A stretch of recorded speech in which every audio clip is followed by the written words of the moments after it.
Being moderated by Lara Friedman, Director of Policy and Government Relations for American Peace Now.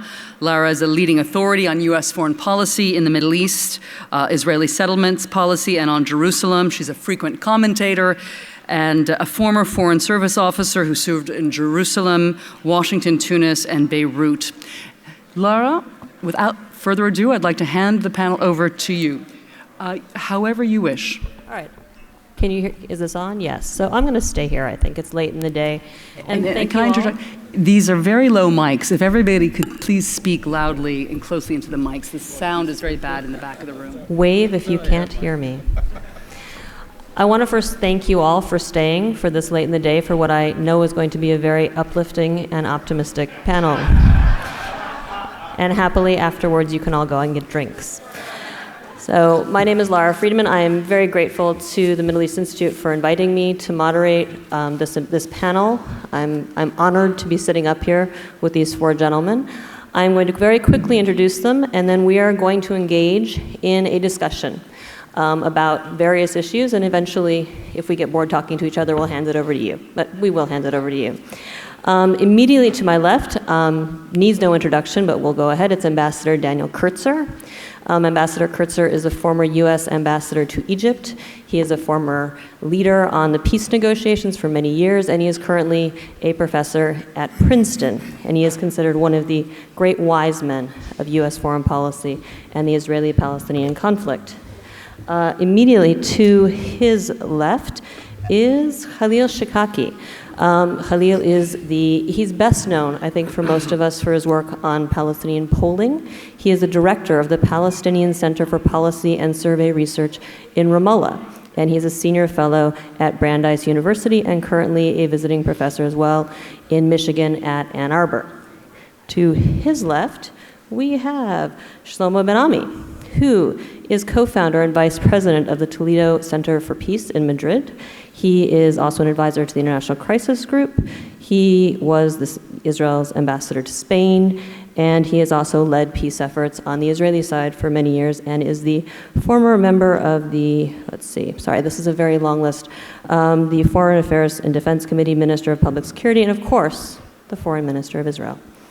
And at the other end, we have my friend Khaled Elgindy, who I am very happy to sit with. Khaled is a this is so loud. He's a fellow at the Brookings Institute. He is one of the city's experts on Egypt-American relations and on Israel-Palestinian relations. And if you live in this city, you are honored to get to hear him, I think, rather often, and you can learn something every time you do. So, without further ado, and you have the full bios in your booklet, so I'll send you to that. So I'm going to start this off with a round of questions. There's going to be 3 rounds of questions up here, and we'll see how long it takes.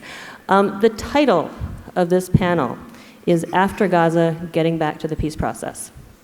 When we first talked about this panel, this is over a month ago, I was asked, do you want to talk now about what questions you want to pose to the panelists? And I said, well, things change fast.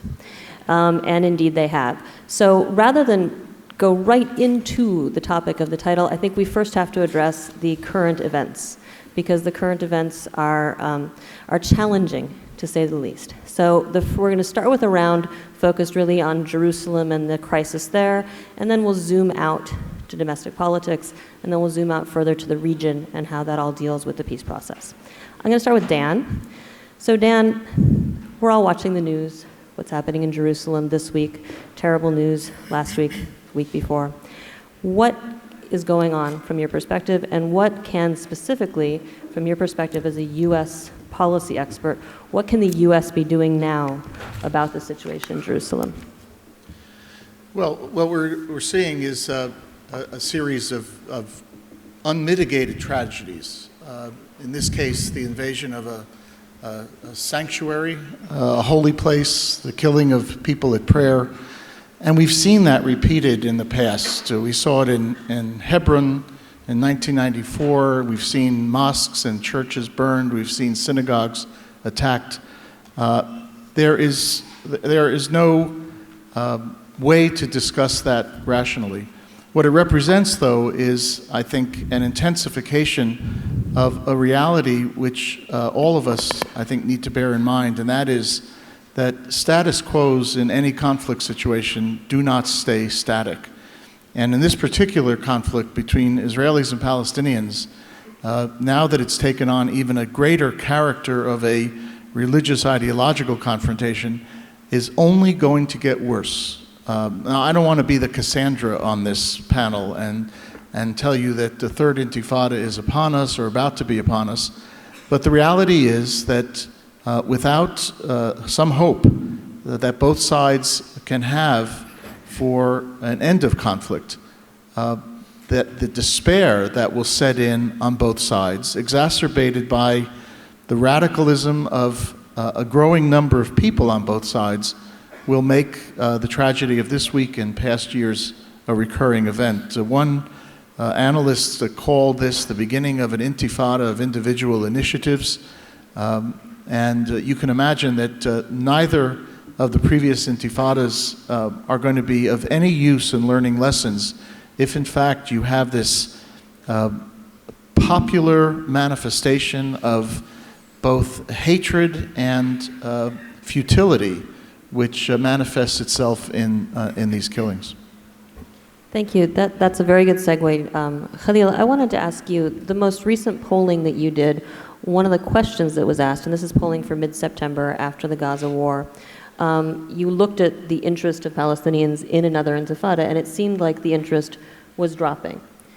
Do you think that this is a third intifada? We're hearing a lot of loose talk about that. If not, what is going on? It was dropping compared to where we were just after the Gaza war. But it is much higher than where we were before the Gaza war. The Gaza war has the immediate impact of increasing support dramatically for violence among Palestinians and shifting the domestic balance of power, giving Hamas a great deal of support, and decreasing Palestinian support for compromise. So the Gaza war has essentially radicalized the public. A month later, after the war, when we were in the field, we've seen a reduction in the level of support for an intifada, but the levels are still very high. In fact, they are higher today than they were in 2000, just before the second intifada erupted. There is clearly a demand for violence among Palestinians, and it clearly reflects the view that diplomacy has failed. It reflects the view that there is very little that Palestinians can do to change the attitudes of Israelis other than violence. There is a growing perception that the Palestinian Authority itself and the Palestinian leadership is failing, and that the Arab world is preoccupied with its own problems, that the US has withdrawn from the region. So all these factors are essentially pushing Palestinians to think that they are on their own and that they have to do something if they want to change the status quo. And they have been impressed by Hamas's performance during the Gaza war. And they want the West Bank to do what Hamas is doing in Gaza. Passing it now to Shlomo. Shlomo, there's been a lot talked about what are the causes, is it religious? Is it a religious war? Is this about politics? Is this about extremism? What can Israel be doing faced with this situation today? If it is, as Dan said, an intifada of individuals, if it's a whole multiplicity of reasons behind people going to the streets, what should Israel be doing? What can Netanyahu be doing to lower the flame right now? Well, I think that we are the mirror image of each other. First, the collapse of the peace talks in 2000, and now the Gaza war is sort of, in the perception of Israelis, is giving credence to the discourse of politicians whereby every piece of land that Israel relinquishes is being accompanied by a new phase in the war against the Jewish state. This has to do with the radical shift of Israeli opinion in recent years away from trust in the very concept of a peace process. the peace process is practically an ugly or dirty word. It doesn't convince anybody from the spectrum, from center to right, and perhaps even slightly left of center.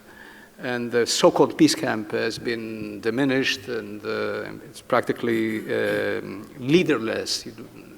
So these are the conditions, and if you add to it the regional conditions that they give, again, if you do not have a pedagogically enlightened leadership, you can always give it the interpretation that suits you. And the interpretation is, again, that these are revolutionary times when we need to be conservatives. We need not to move, not to budge, because the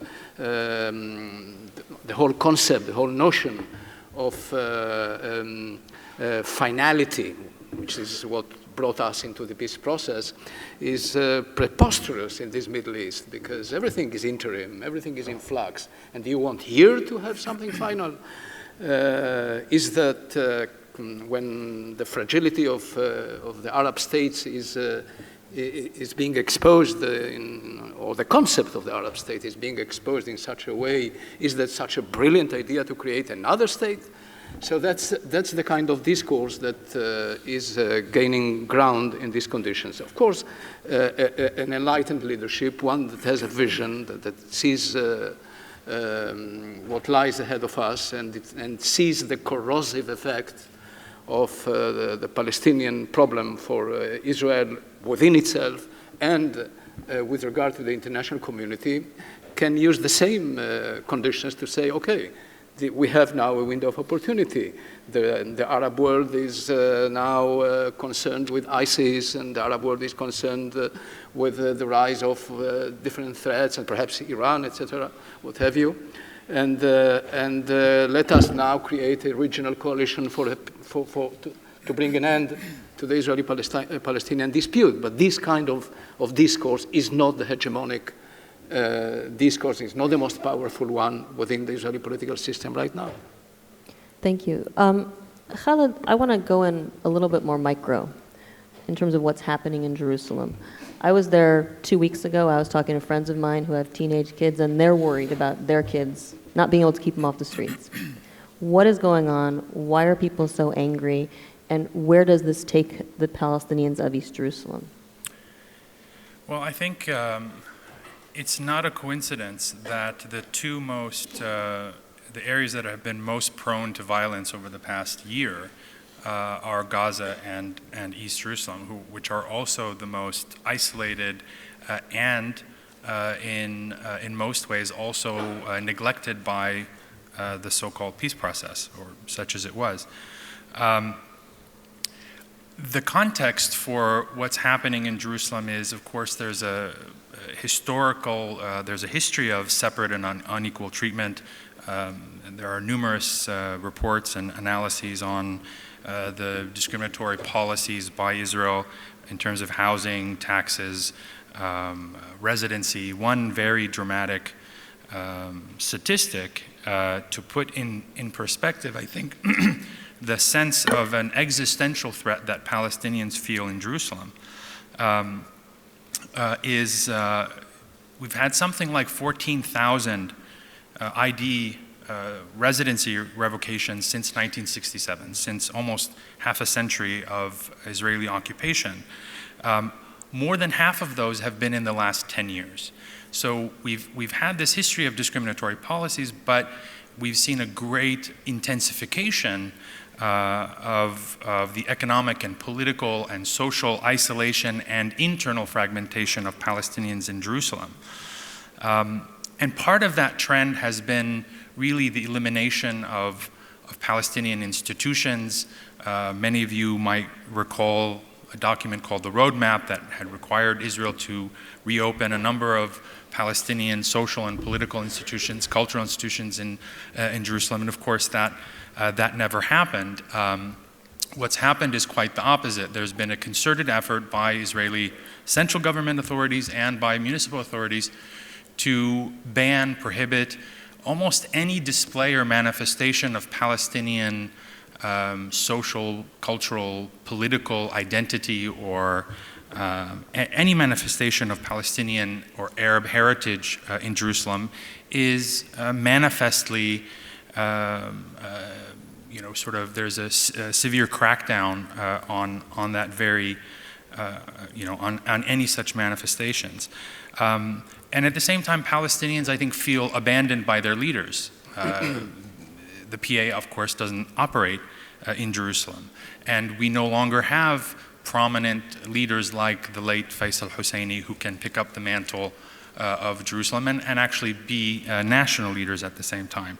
So there's a real lack of leadership. There are no institutions. There are economic deprivations. There are social inequalities, discrimination at almost every level, and of course the ongoing fragmentation and sort of internal colonization of the settlements and the wall. So Jerusalem is, Palestinian Jerusalem is completely sort of isolated and economically suffocated. And so in a way, all that's left for Palestinian Jerusalemites by way of institutions and identity is Al-Aqsa and religion. I don't mean to oversimplify, but in the absence of other mechanisms or institutions or something to hold on to, there are no national institutions. Those are targeted by Israeli authorities.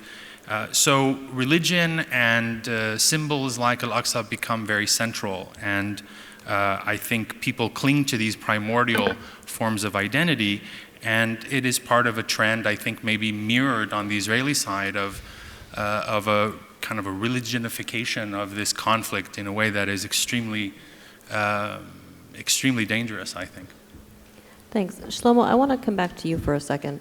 One of the ways Netanyahu has sold himself in office, when there hasn't been much hope for progress on peace or much interest in it, is that it's sort of a bargain he's making. Don't worry, I'll keep things stable, you'll be secure. Don't worry, the settlements are continuing and all of that. With what's happening right now, this intensification, first you had Gaza, and now you've got this intensification in Jerusalem, the sense of threat at home. People are talking about war at home. People are applying for gun permits in larger numbers. They're talking about guards at synagogues. How does that affect him domestically? And also, to go back to my first question a little bit, to sort of hone in, if he is responsible about trying to lower the flames in Jerusalem, not just around the Temple Mount Haram Sharif, but in general, what can he be doing, given what Khaled has just said is the mirror image in Israel of anger, of racism, and all of that? Well, I think that Netanyahu is much more a politician than a statesman. His mode of thinking is one of a politician that needs to cater to his political power base, to cultivate it, to go back to it whenever he makes any initiative that might be seen as too bold by his constituency. And this is what he's doing right now. He came to office and he based his premierships on two assets. One, the claim that with him there was always security. Admittedly, he was always very averse in terms of waging war, and that in the case of Gaza recently was not characteristic of his 8 or 9 years of premiership. But that we saw that this asset has collapsed because of Gaza, now because of Jerusalem, and the signals of a new intifada. And the second thing that he had always as an asset, as a political asset, was the economy. So these two things are in crisis right now. Both the economy that for the first time in many years, the last quarter gave negative growth, which was nothing of that kind happened with Netanyahu before. So now he has to deal with these two issues. He would try, in my view, to maintain the rhetoric. He's going to have to do quite a balancing act, a difficult balancing act, maintain the rhetoric that would rally his constituency around him, but be extremely careful in not losing control. losing control because he's already now in an electoral mode. Although the government is still there, all the parties are now positioning themselves to possible elections not too far from now. So this is what you are going to see. You are not going to see any bold move. He's not a man of bold moves. He's not, and he's not sufficiently opportunistic. I mean, you know, the kind of Sharon that was not an ideologue. He was somebody that would change political colors, that would change coalitions, would change political bases. With Netanyahu, it is always the same political base. If you want to make peace, you need to shift your political power base. And he's not built to do that. Sharon did it. Forgive me if I give you an example from another latitude. In Colombia, for example, now there is a peace process, and they have a president that was elected by the right of center. And now that he's in the middle of the peace process, he was re-elected by the left of center. He lost his traditional constituency, and he changed it. Netanyahu is not that kind of leader. He will stick to his constituency. And this doesn't promise much for the peace process.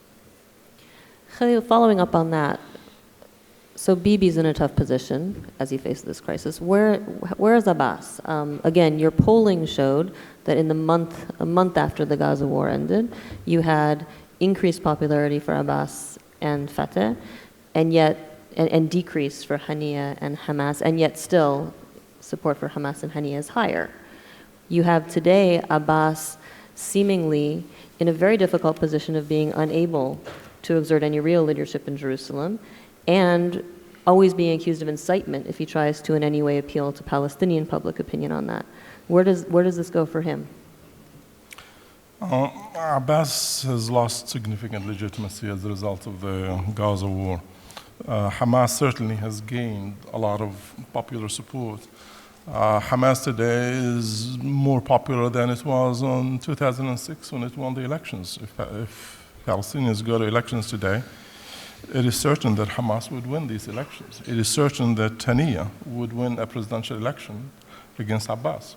And so without negotiations or viable negotiations, Abbas is forced to, and of course, since Abbas is strongly opposed to violence, and he sincerely believes that violence is destructive to Palestinian interests, he's only left with one choice, which is to go to the UN. His attempt to go to the UN essentially is paradoxical because if he is indeed successful in pursuing this in terms of gaining popular legitimacy out of it, it will be because both the US and Israel will oppose it. And it looks like both Israel and the US will indeed oppose it. Assuming that he continues with this approach, and at this moment it doesn't seem that he has any other alternative, this could very well bring about American and Israeli sanctions, economic sanctions, which means the PA will not be able to continue to pay salaries or to gradually function. And it will be in a similar situation where Hamas has been for a while since Sisi has been closing the tunnels. This will weaken the capacity of the Palestinian Authority. This will weaken Abbas, and it will certainly increase the appeal and the support of more radical factions within Fatah. Abbas's loss of legitimacy is affecting his ability to control Fatah, not only to influence Hamas, but also to control Fatah. Fatah grassroots today are certainly behind most of the tension that are taking place in the West Bank against Israel. The efforts to demonstrate against the Israeli occupation are organized mostly by Fatah, not by Hamas. This is also true in Jerusalem. Although Jerusalem does have, and the holy places do have a certain religious aspect to them, it's actually more national religious aspect to it. The Israeli de facto attempts to change the status quo as perceived by the Palestinians in Al-Haram al-Sharif is certainly something that is leading nationalists. You know, the attack on the synagogue has been carried out by two young men who come from a background that is extremely nationalist and secularist. They do not belong to Hamas, and so and it seems that their behavior is a reflection of this growing heightened threat perception about Al-Aqsa and the holy places. So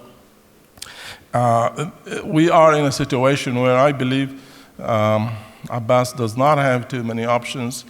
Without someone, he still controls the Palestinian security services, which means that the likelihood that there would be a third intifada similar to the second intifada is not very high. As long as the PA exists, as long as the Palestinian security services and the Israeli security services continue to cooperate, which is something that I believe will continue to be the case unless Israel and the US decides to cut off funds.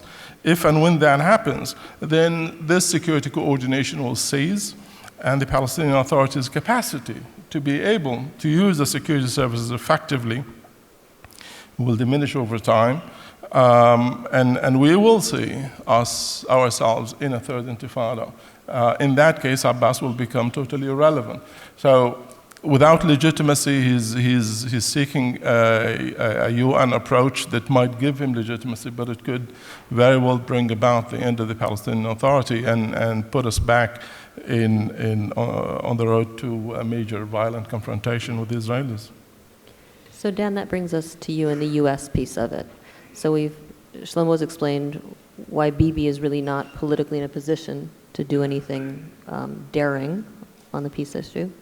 Khalil's explained why Abbas doesn't have the legitimacy, even if he has the desire, which is not clear, to do something. The question in this city always is the U.S. about to launch a new peace initiative? I get that question every day from journalists, and I tell them I could tell you, but then I'd have to kill you. But the question is, are we on the verge of seeing something? Should the U.S. get involved again? And if it were to get involved, what does it hope to achieve with the circumstances that have been described here? Well, it appears from outside Washington, where I now live, that the town is beset by a severe case of paralysis on 4 issues related to your question. Number one, on an analytical side, which is this situation amenable to trying to bring about negotiations toward peace? On the one hand are those who argue that there has to be a process, and there are others, and I subscribe to this view, that believe that we are not going to be able to bring about negotiations with the current constellation of political forces in the region. It's just not going to happen now. The second issue, which is governed by paralysis here, is politics, which you all know as well as I. Everything has now become politicized.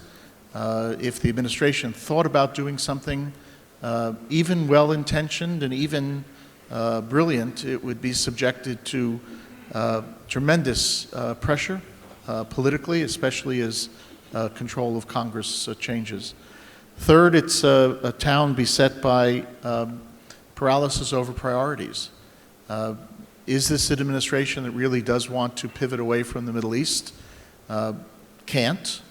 But if it's thinking about de-emphasizing what we're doing in the Middle East, can it afford to even do that when you have ongoing negotiations with Iran over a nuclear program, when you have the challenge of ISIS, when you have the unfinished business of the Arab revolutions, and when you have the unfinished business of this peace process? And what that leads to is the fourth area of paralysis, which is policy. And that gets to your question, Lara. Clearly, we have a Secretary of State who, even though we've been in a pause for the last 6 months or so, believes that the application of additional diplomatic effort might actually bring about a breakthrough, believes that There might be a case for persuasion to bring Netanyahu and Abbas to the table, but that's going to be a hard case to prove. It's hard to prove for the reasons that we've heard from my three colleagues here, and it makes no sense under current circumstances that the United States would invest a tremendous amount of effort to do a diplomatic initiative that is almost guaranteed to fail. There is an alternative. Now, there are a lot of alternatives. There are Plan B through Z. None of them works. You have nutty ideas out there, such as those propagated by some within the Israeli cabinet, annex part of the West Bank and give everybody autonomy, and then they'll be happy. You have other ideas, a one-state solution, which is not going to work. This may be a time in which we forego process and we think about fixing our own policy. In other words, to articulate what it is we stand for. 47 years after the '67 war, we don't know what we stand for on the core issues. Secondly, it may be an opportunity, without expecting to get to negotiations, in which we actually exact consequences for the behaviors that we criticize verbally. We talk about how bad incitement is on the Palestinian side, or how bad violence is, or how bad corruption is, but in practical terms, we don't do anything. And on the Israeli side, we talk about how bad settlements are, and we don't do anything. And so if you want to talk about one of the main reasons why our credibility, not just in the peace process, but across the board, has tanked in this region, is because we are talking too much and not doing anything. So it may be a point at which we can articulate a policy, we can start to exact consequences for the behaviors that we don't particularly support. We might start thinking about what I call deconstructing the occupation. Right now, after 47 years, there is a dependency of the Palestinian economy on Israel which is terribly debilitating. And if we're thinking about creating a Palestinian state that will be viable and can basically walk on its own 2 feet, you have to start now before you get to a point where you launch that state, where you think about Palestinian jobs and Palestinian investment and Palestinian export capacities and. So there's a lot of things to do, but I don't think, in my own personal view, that this is a moment to launch a new initiative. I think such an initiative would be predicated on bad analysis, and it would ultimately fail. It is a time to fix American policy, however. Khaled, that's a good segue to you. You're allowed to applaud, that's fine. Khaled had a piece yesterday, I believe, about this, very much what Dan is talking about. And Khaled, I actually took a note from it. You said you actually didn't despair completely of the two-state solution, but you said if we're going to go that direction, first and foremost, any new architecture, this is a quote, for the peace process must include genuine mechanisms of accountability. And I thought about this, and I thought about what Shlomo said about peace process having become a dirty word for Israelis. I think it has for Palestinians as well, at least empty words, if not dirty words. Do you want to expand a little bit on the idea of what accountability would mean? Yeah, I mean, I think, people used to, the main critique of the peace process was always that it's all process and no peace. But the reality today is actually much more dangerous. There is not even a process. There is nothing that people can point to, for all of their flaws. And I'm an enormous critic of the Oslo process, which was deeply, deeply flawed and imbalanced, as well as the roadmap. But at least there was a modicum of mutuality. There were mutual obligations. There were some, albeit ineffective mechanisms of accountability. There were at least benchmarks. Today, there is nothing of the kind. It's a free-for-all. The parties are really just at the mercy of sheer power.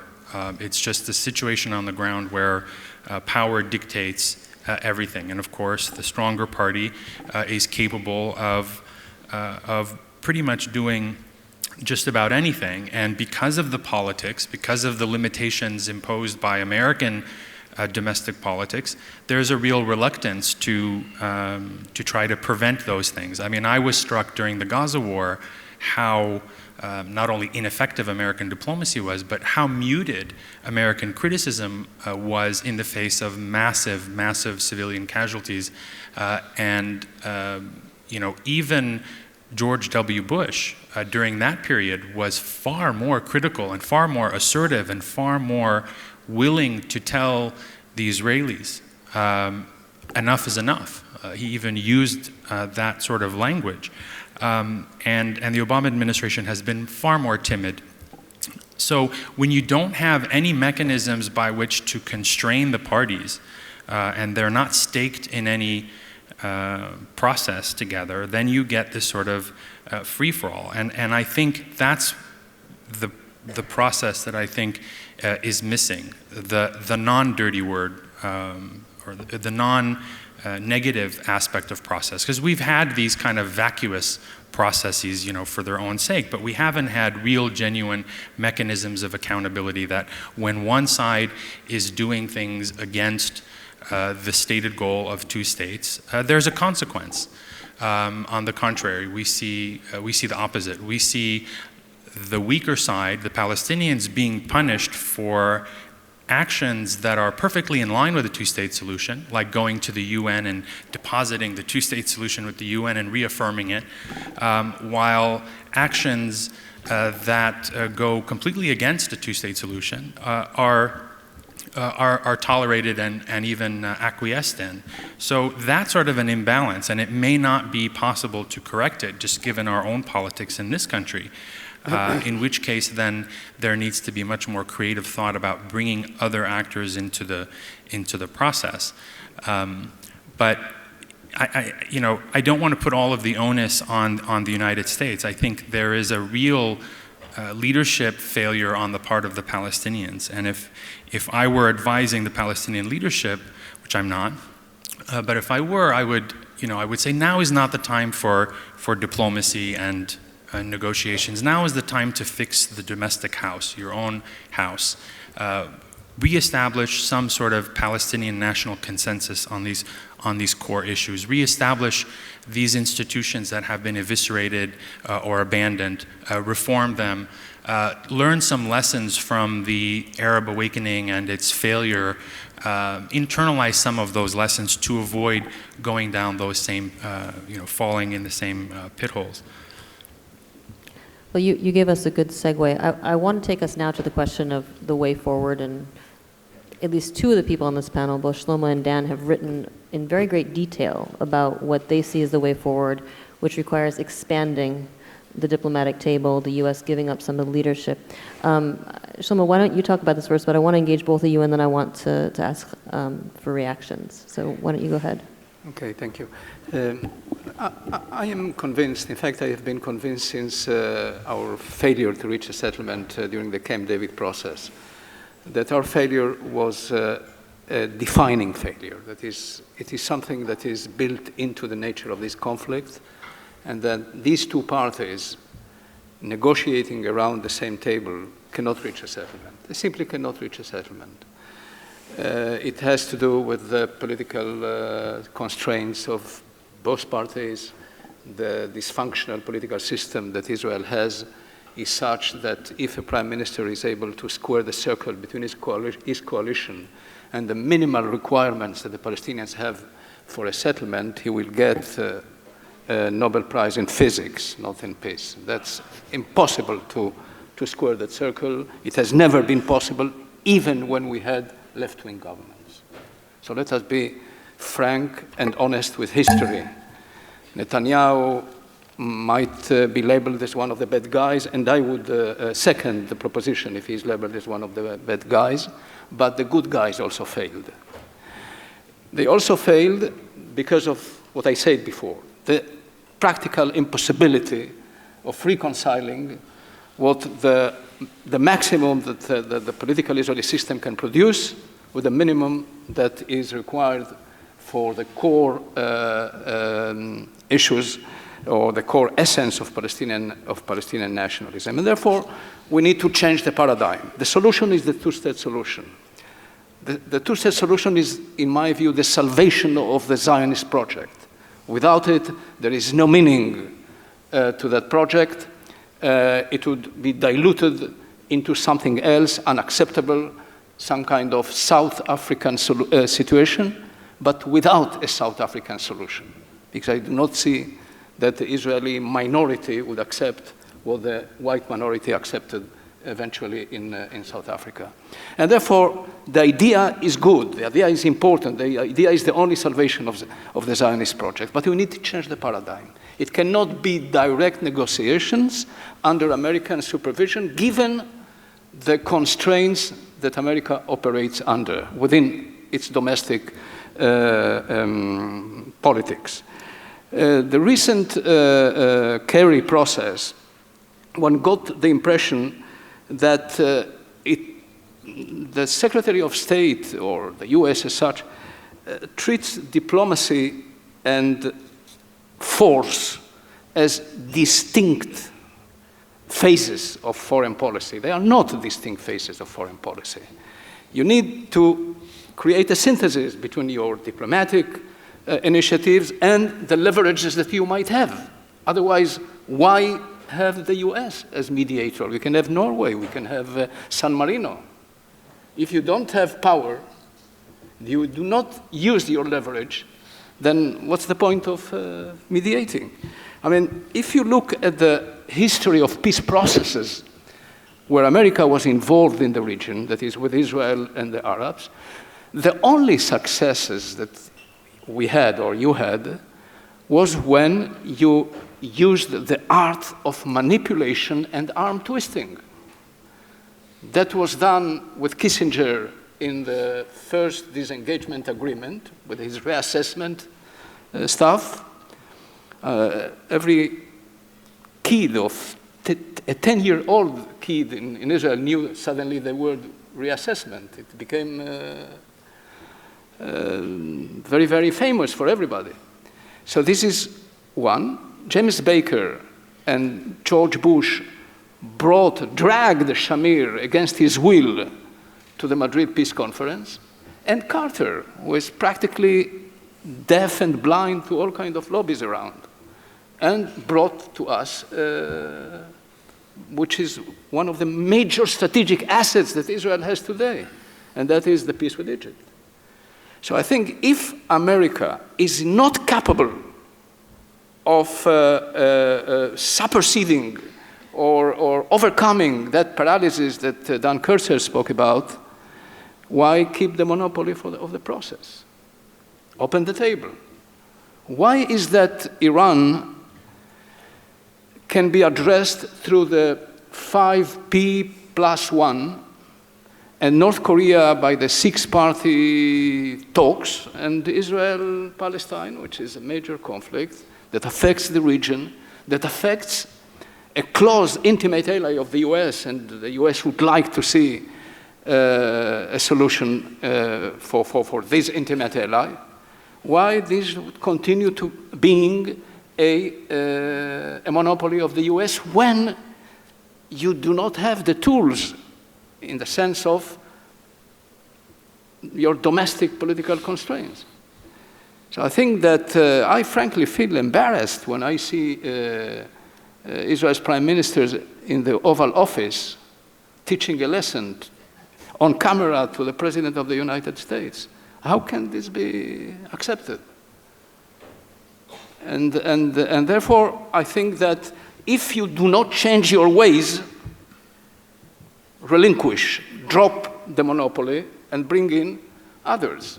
Maybe inject a sense of life, an elixir of life to the quartet. Go to the UN, go to the UN Security Council. I do believe, for example, that at some point, since I do not trust direct negotiations, because of many reasons that I say, then you yourself just say, Khalil, about the Palestinian leadership and others. Let's go to the UN. When the British got fed up of the Middle East in 1947, they went to the UN and created the partition plan. So I think that a UN Security Council resolution that turns the Clinton peace synthesis between the Clinton peace parameters and the Arab Peace Initiative into a Security Council resolution that would be the internationally accepted interpretation of what 242 is, might not bring immediately a solution, but would change the internationally accepted paradigm, and also for the parties, of what a solution to this conflict might be. And it would unleash all kinds of reactions and processes. You would move the process somewhere. And then decide on ways for the implementation. You can bring the parties to negotiate around this UN Security Council resolution and then come forward with bridging proposals. I mean, nothing is moving. And I do believe that we should not internationalize the conflict, we should internationalize the solution, because there is no other solution. That is, there is another one, unilateral. A convergence plan was the ticket upon which Olmert was elected as prime minister. And it is a very popular idea in Israel. Why? Because people want peace, but they don't want to negotiate. They don't want to negotiate. They don't trust the Palestinians. That's a different matter than negotiating with an Arab state. The problem with negotiating with the Palestinians is negotiating with a movement.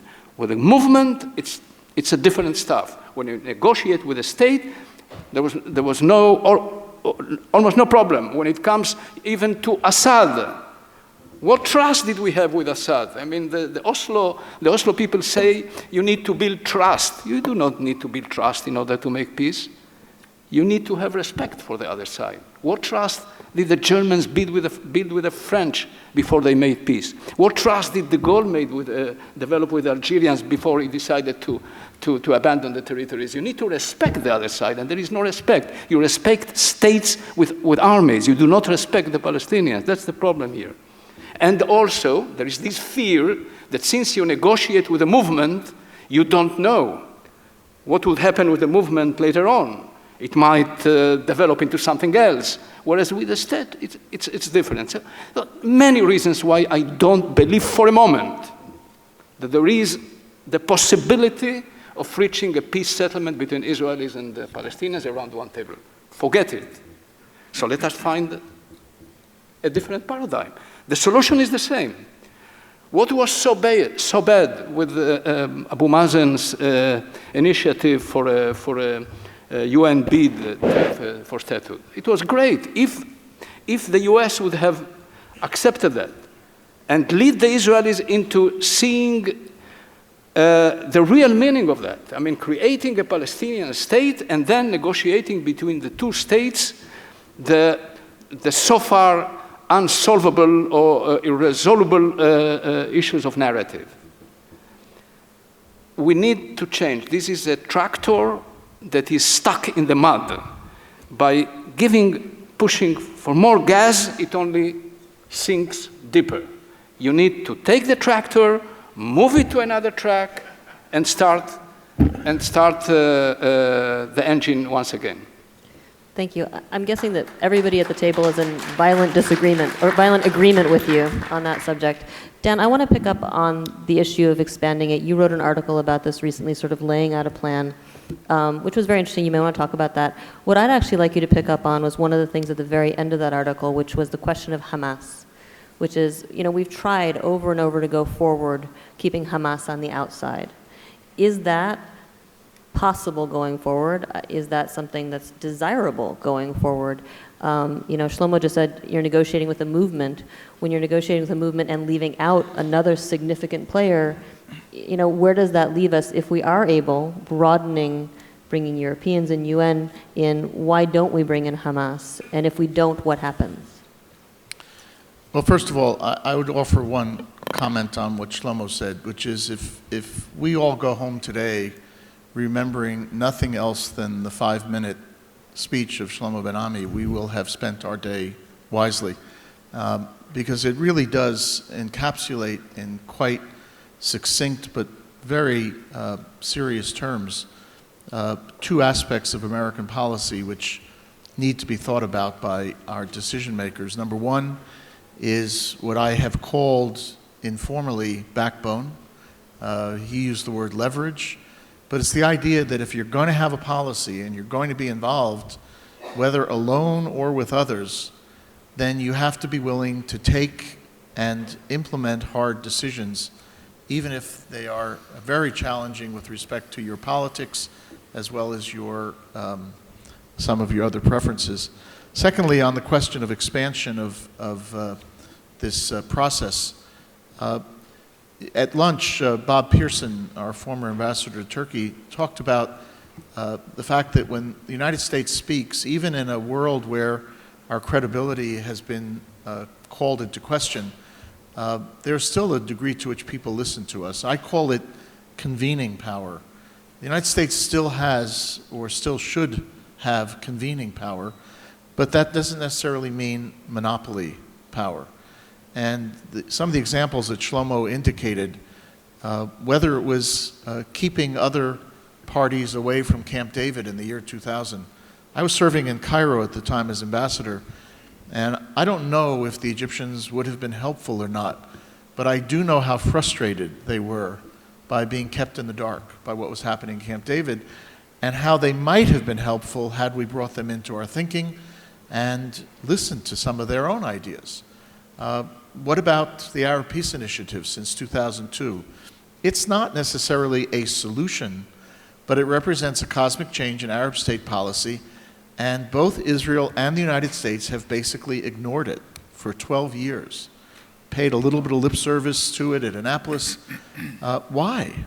When a large part of the Arab world is saying to you, we are no longer fighting the battle of 1948, we are now ready to make peace on the basis of 1967, this should have been the booster stage for a movement towards peace.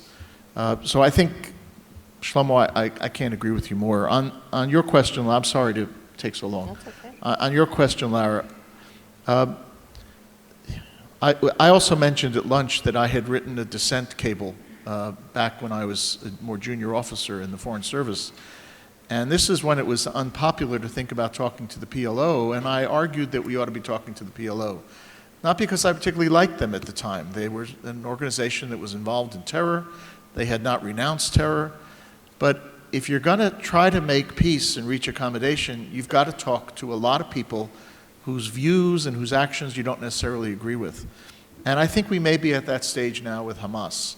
Hamas has a lot of work to do internally. They are a terrorist organization. And however we want to beautify what they say they do, the fact is that they support and are actively engaged in terrorism. Their charter is abhorrent. It's absolutely abhorrent. And there's no way of beautifying that or prettifying it.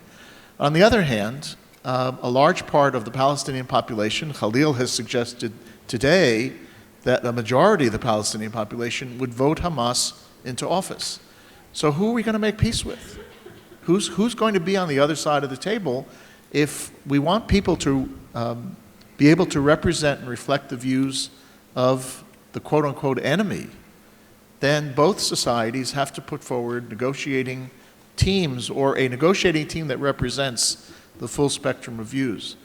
Now, I would go back to 2006. I think the United States made a strategic error in 2006 by equating Hamas's victory with Hamas's, what I think was felt to be Hamas's takeover of the PLO.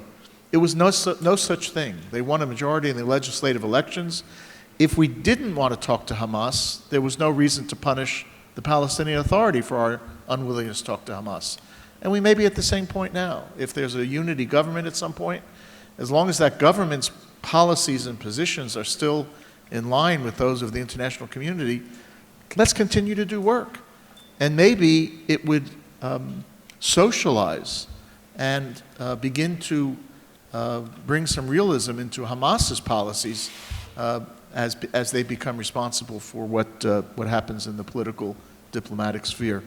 Is this hard to do politically? Yeah, it's real hard to do politically, especially in this town at this time. But if we're not ready to do hard things politically, then as Shlomo said, give way to somebody else. We are still the United States of America, and we ought to be able to do these things and maintain our principles and advance the cause of peace. So, good.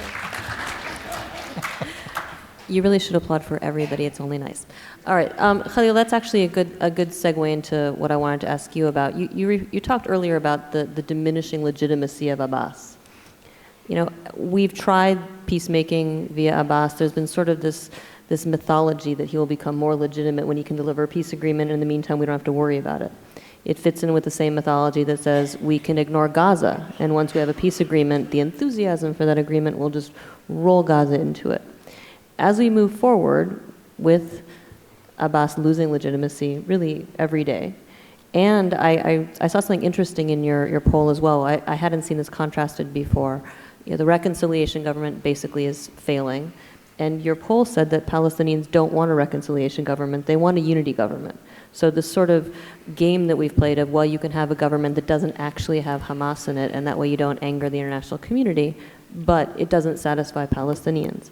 So assuming that we do broaden this out, somebody takes the initiative, Europe, the US, whatever, what is the partner they should be engaging? Who is the partner on the Palestinian side? What is what is it compiled from? In a context in which Abbas is able to talk to Hamas more effectively than he is currently doing, in a context in which there is indeed a unity government, Hamas will have, and particularly if the US or the West, or some of the West European countries are willing to engage Hamas in a discussion, I think in this environment, Hamas will have absolutely no objection to allow Abbas to negotiate with Israel. They will have conditions and so on, but I don't see them having, and Abbas' legitimacy would increase considerably if he is able to unify the West Bank and Gaza and to bring Hamas on board. This is something that for the Palestinians, the national unity is an extremely important value. And the question then, to negotiate what? This Israeli government and the Palestinian Authority just don't trust each other. The Israelis and the Palestinians believe there is absolutely no point in negotiating with each other, and they're right. No Palestinian in his right mind would accept Netanyahu's conditions, and Netanyahu will certainly not accept Palestinian conditions. So, which brings me back to what Shlomo said. For the Palestinian-Israeli conflict, the issue of using international organizations is not something that has been on the agenda of Israelis or Americans for a long time. And with the US failure for over 20 years to bring about an end to this conflict, I think it would be very productive. And in fact, I think it would also help the legitimacy of the process if the international community is involved in whatever way, including going to the UN Security Council with ideas on how to resolve it, based on what the previous negotiations have led us to. The problem with the US efforts so far have been that over the 20 years, these negotiations have been on and off, and every time they're on, we start from scratch. But it is the US that has been mediating all these efforts. Why is it that every new US administration wants to start from scratch? And the idea that we would bring about all these ideas, which is what Dan has talked about. The US should articulate this policy. And these policies, I believe, should be based on what Palestinians and Israelis have been doing so far, where the negotiating positions of the two sides have been since Camp David. That could be certainly a Security Council resolution. Would the US allow this to happen? So even if the Palestinians are to do their job, which is what Khaled wants Palestinians to do, this is not necessarily going to end occupation. This is not necessarily going to make the lives of the Palestinians better. For the Palestinians, the most important thing is to end Israeli occupation. And at the moment, there are no clear ways as to how this could happen. And Palestinians are grappling with this issue. At the moment, violence is very popular. And this could be indeed what Palestinians might be doing in the next 5 to 10 years. But this will probably not solve the problem as well. And so we will have to come back to the question, will the US lead? Will the US allow others to lead? And so far the answer is no. The US will not lead. The US will not allow others to lead. The US will not even allow the Security Council to vote on what Abbas wants. Admission of the Palestinians as a member state. How does that threaten peace and security in the world? Why would the US use veto over this? Stating what the international community has said so many times, that negotiations should start with the baseline of 1967, that occupation should end 2 years down the road. What's in that the international community has said time and again? Why would the US still veto that? It's very clear that there is a problem in the US, that it will not act, will not allow others to act. And I think the Palestinians certainly need to do their own job. Fatah and Hamas need to work together. The international community need to revise its views about how to deal with Hamas and to engage Hamas. But ultimately for Palestinians and Israelis to end the occupation and establish peace between them, there has to be a viable process that is either led by the US or is led by international institutions. Thank you. I have a follow-up for Khaled, but first I want to say we're going to open this up to questions imminently. So I believe there's a mic there and maybe over there. Yes. So if you want to start getting up, I will prepare to call on you in a moment. Khaled, I want to follow up on this. We're all talking very much in the old paradigm of peace, two states based on 67, which I think most of us still believe is the only possibility for a solution. But there is a growing zeitgeist on both sides that says no.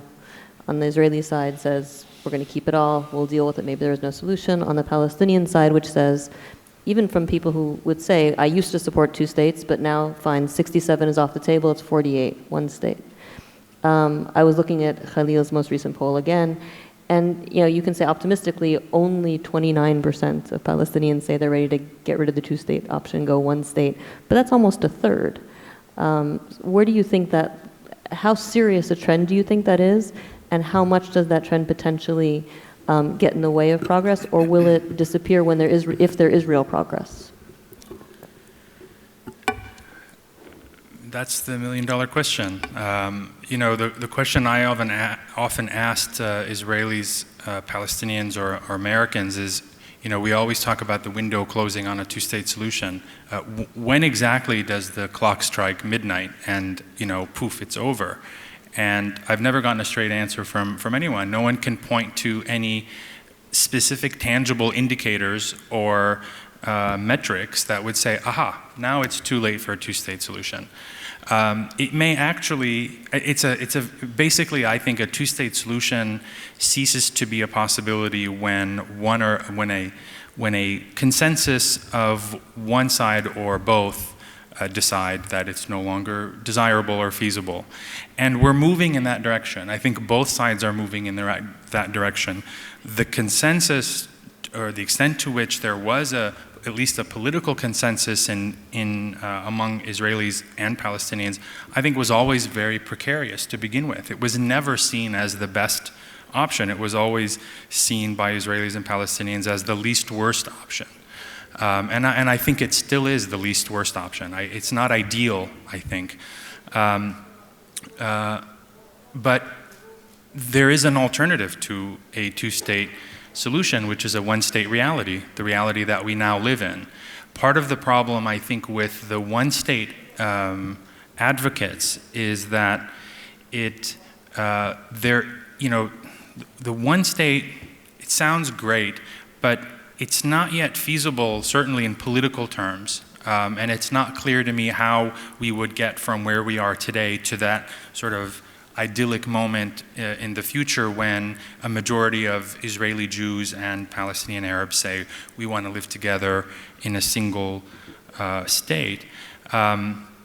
So it's entirely possible that we could have seen the end of the possibility of two states, even before alternatives sort of come online, alternatives being like a one-state solution. So we may very well be in that sort of no man's land, if you will, of options. But at the end of the day, as long as people believe that a two-state solution is still possible, then it will remain the go-to sort of default, at least politically, solution. No one has put forward that I know any plan or political program, much less a movement around a one-state solution. So that may happen at some point in a few generations, but I don't see it happening now. But if I could just make one point on the Palestinian leadership question, because there's a bit of a paradox, and in my last response to the previous question, I sort of put the onus back on the Palestinians. I want to kind of now do the reverse and put the onus back on the United States, because there's a fundamental paradox that is at play. I was asked a couple weeks ago by some folks in the administration how can we strengthen this Palestinian leadership? What can we do for Abbas? And it occurred to me that there's actually nothing that the United States can do. There's no way to strengthen Abbas and the PA without also triggering a crisis within American policy and politics, without challenging some fundamental policy problems like the kind that Dan and others referred to. And so we need to update those policies. For example, if we're going to normalize Hamas, if we're going to strengthen, one way paradoxically to strengthen the PA and Mahmoud Abbas is by normalizing Hamas. I think that would truly make him a president of all Palestinians and not simply the mayor of Area A, which is very often how he's seen. So he would be presidential in a very real sense. But you can't do that. You can't bring Hamas into the PLO or to the PA without also triggering political and or economic sanctions. And so those policy contradictions have to be addressed even before we can talk about strengthening the PA. Thank you. All right, we have about 20 minutes for Q&A. I'm going to take 2 from here and then here and back. I'm going to ask that you genuinely ask a question, and I'm known as a tough moderator, so if you don't, I will interrupt you rudely. If you want to introduce yourself, and I ask that you actually direct your question to specific panelists, otherwise we'll do long rounds and we'll have time for one question. So you both go ahead. Thanks. My question to Ambassador Kurtzer, you mentioned that a one-state solution is not doable. The Palestinians and the Israelis already live on one state, on one land, and if we can get the respect that Shlomo was talking about, wouldn't that establish that one state? And if it's not doable, do you recommend to the Palestinians to declare on one side a state and get the world recognition for that? Hi, my name is Molly Holloman, and my question is either for Ambassador Kurtzer or Ambassador Ben-Ami. My question is regarding the timing of Protective Edge and what that reveals or reaffirms about Israeli strategy. On the eve of Protective Edge, it seemed pretty clear, and we've discussed here, that Hamas was very desperate, and my understanding is that it actually reconciled with Fatah out of that desperation and basically gave every concession that Abbas demanded. And when Operation Protective Edge began, it was obvious that that would lead to a resurgence in Hamas's popularity. So my question is, what does that reveal or reaffirm about Israeli strategy and how that strategy is or is not connected to a grand strategy or policy? Thank you. Thank you. Shlomo, do you want to go first? About the Israeli strategy? Yeah. I'm not sure. I'm not sure there is a strategy in the sense that people normally understand what the strategy is. I don't think that there is a master plan with regard to the territories. There is, however, a psyche that addresses issues normally on the basis of worst-case scenario. If this is a strategy, so this is a strategy. If the Iranians are going to have the bomb, so they are going to launch it against us. So that's and therefore you need to to deploy your strategy, as it were, or your response with regard to the Iranian bomb based on the worst-case scenario. If you are to create a Palestinian state, so the worst-case scenario would be that, yes, what you are seeing now in Gaza, you will see in Palestine. Therefore, the security requirements are going to be such that would clash frontally with what the Palestinian understands as a sovereign state. I mean, you will go to the outer limits of the Palestinians' capacity to give you the kind of security that you want. How do I know that there is no such a thing as a national strategy? Because I am a member of such a commission now that was put together, and it is not the only one, by the way. There are a number of commissions that will try to impress upon the government to assume some sort of national strategy. The one I am participating is one that I co-chair with Ephraim Alevi, and we are working for a whole year, and I heard now that there are another 2 or 3 that are trying to have some kind of influence on the government with different political shades and colors. If I would reduce the concept of national strategy to its minimum, I would say, and this is something that can be said about all governments, not only the current one, and that is a Jewish state, or a state with Jewish majority. That is true about the left and the right as well.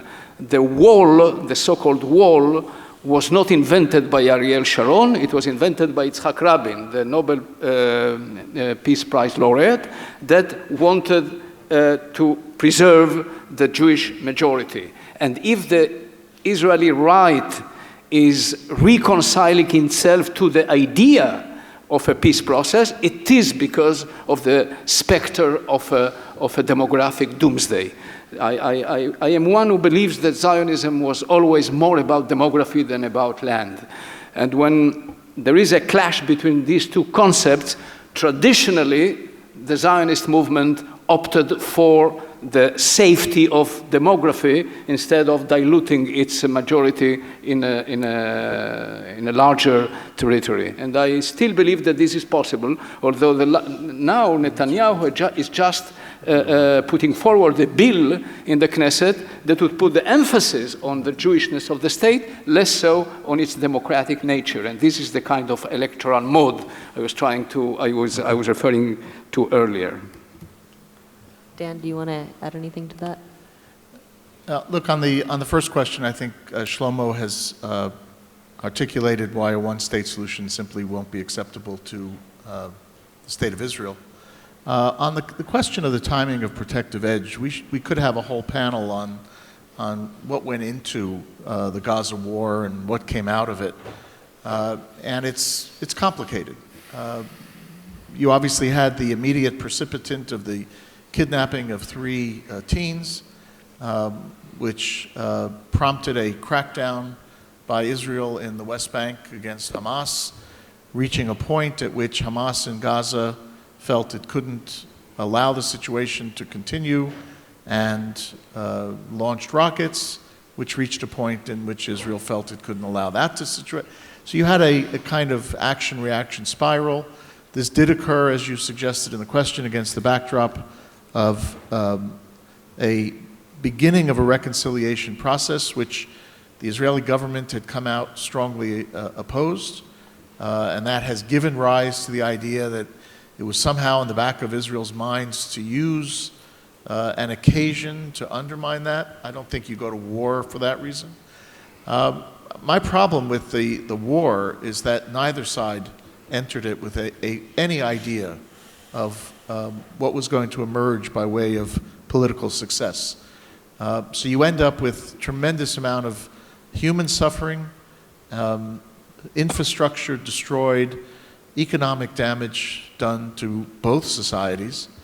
You end up with both sides claiming victory because Israel says they restored deterrence, and the Palestinians, Hamas says they stood up as resistance. But in practical terms, neither side either articulated nor achieved any discernible political goal, and we are essentially not just back where we started, but we're in worse conditions than where we started, which leads to the only conclusion, which is that we're fated to have a fifth round of Israel-Hamas warfare, 2006, 8, 12, 14, and at some point in the future, until one side or the other, or both, decides what it is that they want politically, try to achieve it short of war in a classic Clausewitzian way, and then if you don't, you try to achieve it through war. And at the end, you can then see whether or not you have been able to secure your political objectives through war. But neither side is even close to that. And therefore, in a sense, all that's left here is the tragedy of human suffering. Thanks. Let me take two questions from this side. Peter Humphrey for my former boss, Ambassador Kurtzer. It seems to me that Israel has maybe 15% Arab population? It's 20. 20. And that's growing over time because of differential birth rates. We're living with this fantasy that we're going to have some sort of land swaps. I mean, can you see the Shah's party accepting even the gift of the Negev desert for land swaps? It seems to me that's zero.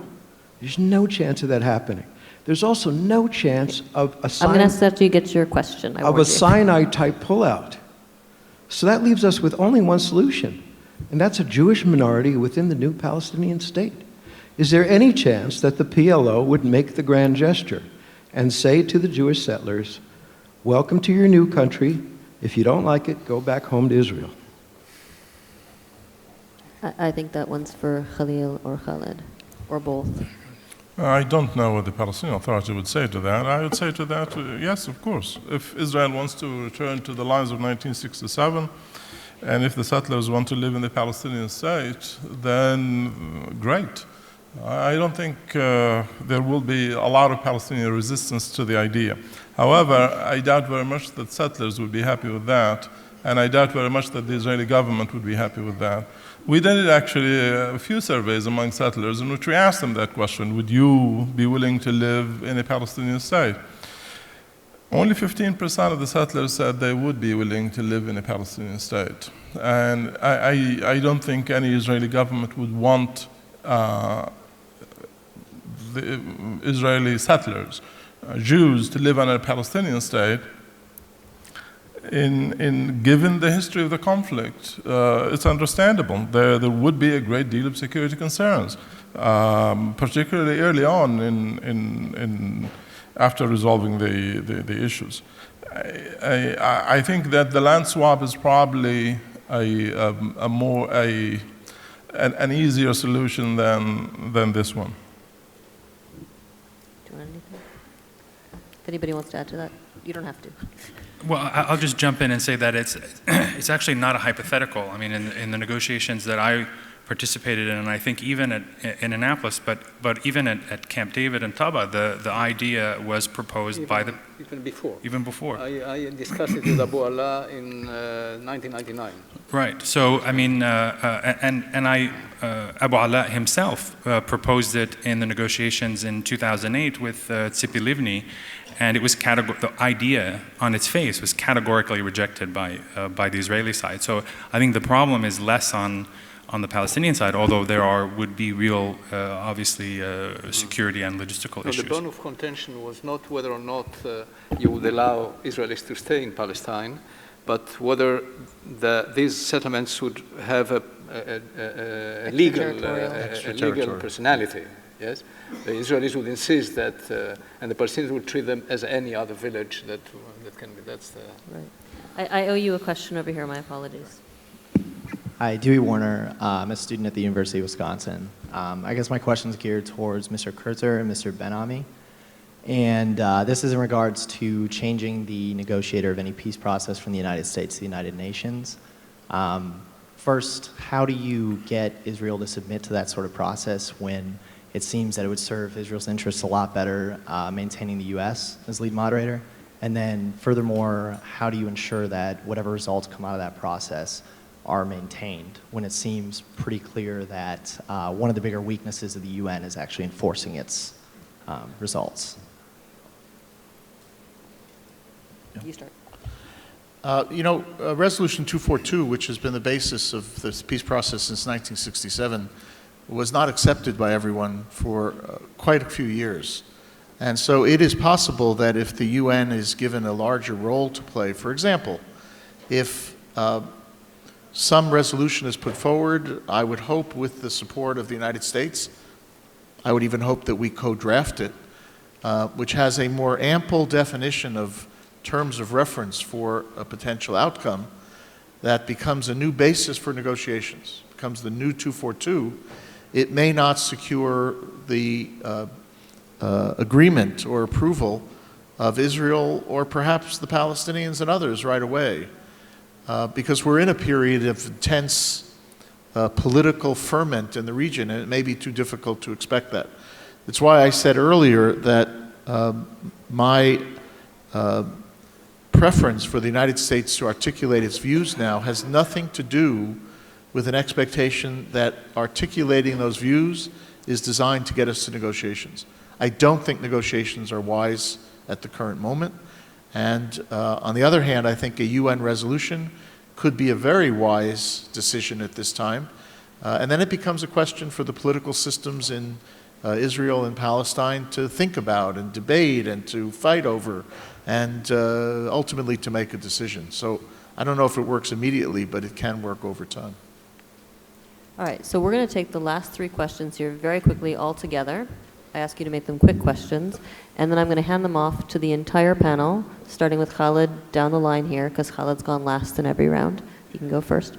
And it's an opportunity to answer what you want to answer and make any last points you want to make. Stephen Buck, retired Foreign Service officer. The panel has been quite eloquent about conditions in East Jerusalem, and Haaretz, an Israeli newspaper, has written about basically activities by the Israeli government to get Arabs to leave East Jerusalem or get settlers in there and so forth. That's the context. But if you look at the papers this week, you see everything about the violence, but almost nothing about the context. Why do you think that is, and is there any likelihood for change? About the what? Thank you. The context for the violence. Background. Good. We're going to take all three of you at once. Yes, my name is Saeed Erekat. I'm a Palestinian journalist. My question is simple. Why, in your opinion, after 47 years of occupation, since 1967, there's been no movement within Israeli society that lives in pre-67 borders against the occupation? There's such complacency, almost outright support to the occupation, while in fact maybe a majority of those under 60 years of age have served in the occupied territory, have known it. So my question to you is, when are we likely to see like a genuine homegrown movement among Israeli Jews that says enough is enough? Sounds like peace, no? Thank you. My name is Jake Aram. My question is for Dr. Shikaki. You mentioned increased radicalism within Fatah. Who do you see as the next generation of political leaders within Fatah or in the West Bank in general? Thank you. All right, so you guys can take any of those, all of them. We have 4 minutes to wind up, but of course we're going to go, we can go over that a little bit. I think people will stay. So Khaled, why don't you go first? On the East Jerusalem context question, I think it's true. I mean, it's part of the tradition of the American political and media discourse on this issue to sort of see past the occupation. And many in Washington have even convinced themselves that there is no occupation in Jerusalem. Jerusalem, after all, is the annexed and eternal undivided capital of Israel. That is, even though not officially recognized by US policy, that is more or less the default of most in the media and even in the punditry and even to some extent in the policy establishment, where it's taken for granted that certain things in Jerusalem don't or certain things that we don't like about the occupation don't apply in Jerusalem. And you see that in the peace process, where we've exempted Jerusalem from the peace process, from the Oslo process. I think there is some attempt now to compensate for that deficiency, but it's not going terribly well. So that invisibility, I think, is part and parcel of the U.S. discourse and policy. And just quickly on the question of why there isn't an anti-occupation movement in Israel, my question would be why would there be? I mean, there hasn't been an enormous cost for maintaining the occupation economically, even security-wise. I mean, there are occasional flare-ups, but they're things that I think by and large Israel can handle and is prepared to deal with in order to maintain the occupation in its various forms, whether in Gaza through the blockade or in Jerusalem or in the rest of the West Bank. I do just want to interject. There is an anti-occupation campaign in Israel. It's led by Peace Now. A word about Jerusalem. Well, I think that when it comes to Jerusalem, there are a number of issues that play into the current situation. First, in spite of long years of the city being united, as it were, as Israel's capital, it remained a divided city in many ways. It remained a city where the division might not be through a frontier, a border, but yes, the levels of social and economic development and infrastructures, etc., etc. So that is a reality. That has been a reality that could not be overcome even by the fact that the East Jerusalemite population forms part of Israel's social security system. There was always this discourse in Israel that because they get social security allowances, they will sort of behave themselves. Only, I think, not more than 40,000 out of 300,000 Palestinians in East Jerusalem that have what is called blue identity cards. That is Israeli identity cards, because they are all entitled to it, but only about 40,000 opted for that. So, both politically and as far as infrastructures, the city is divided. And this goes against the political rhetoric and political discourse, and you will hear much more on that in the coming elections, because you can see how Netanyahu is going back to the slogans of 1996, that Peres will divide Jerusalem and he will keep it united. This is one of the biggest lies in the Israeli political discourse, I'm afraid. The second question about an Israeli movement, well, I think it would be unfair to say that there is no such a thing. There has always been such a thing.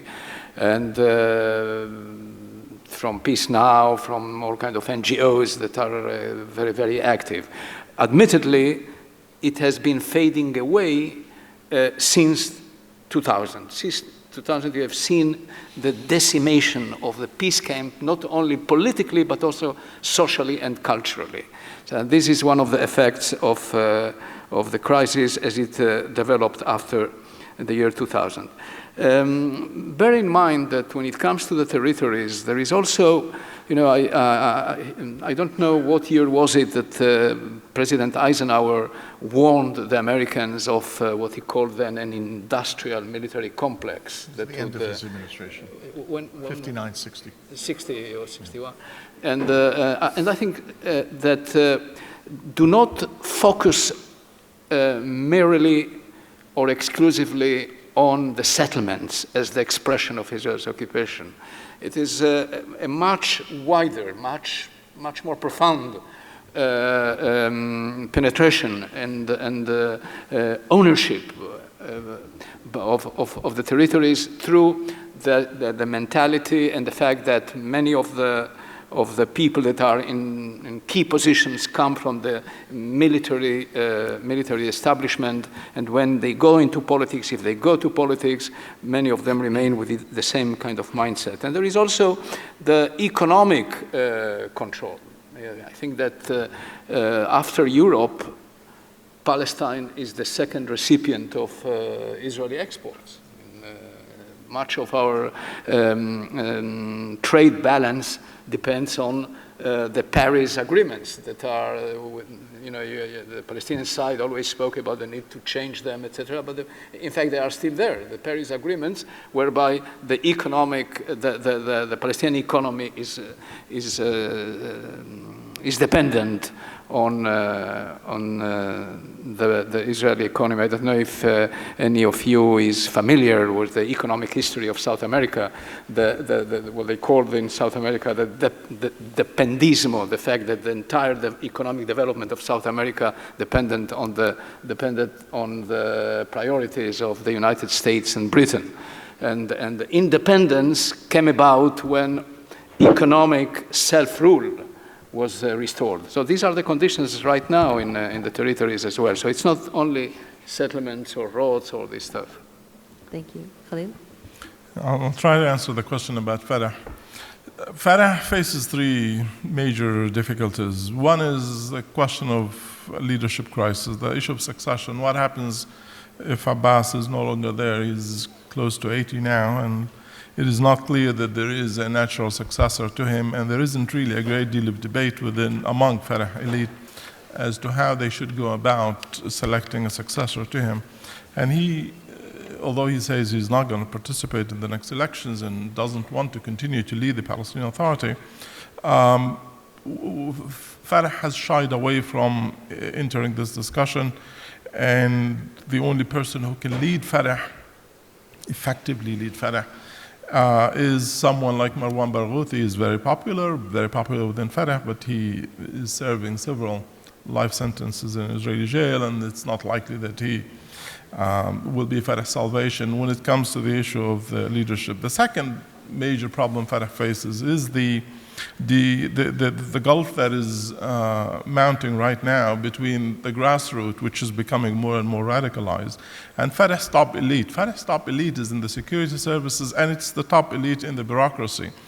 And they are the ones who benefit from the continuation of the Palestinian Authority. They serve in that authority. It gives them a position of power. While most Palestinians are becoming more concerned about the reason why there is a Palestinian Authority, if this authority is not going to become a state, this elite becomes the target. And the elite, although Abbas himself is trying to create a legacy for himself and going to the end and taking the risk of a PA collapse, this elite itself is probably not very enthusiastic about that. And the third problem that faces Fatah is the question of if diplomacy is not the answer to end occupation, which is something that Fatah has opted to since 1988 at least. And Fatah does not have an answer to that. In its competition with Hamas, Fatah therefore fails to present or articulate for the Palestinians the way forward. So for all these reasons, Fatah faces a very difficult challenge ahead. And a revival of the peace process would certainly help. A successful bid by Abbas to gain international legitimacy and support and bring in the international community to find a solution would also be a way to move forward. But without this, we will have the mainstream nationalist movement, the secularist movement, will certainly be weakened with time.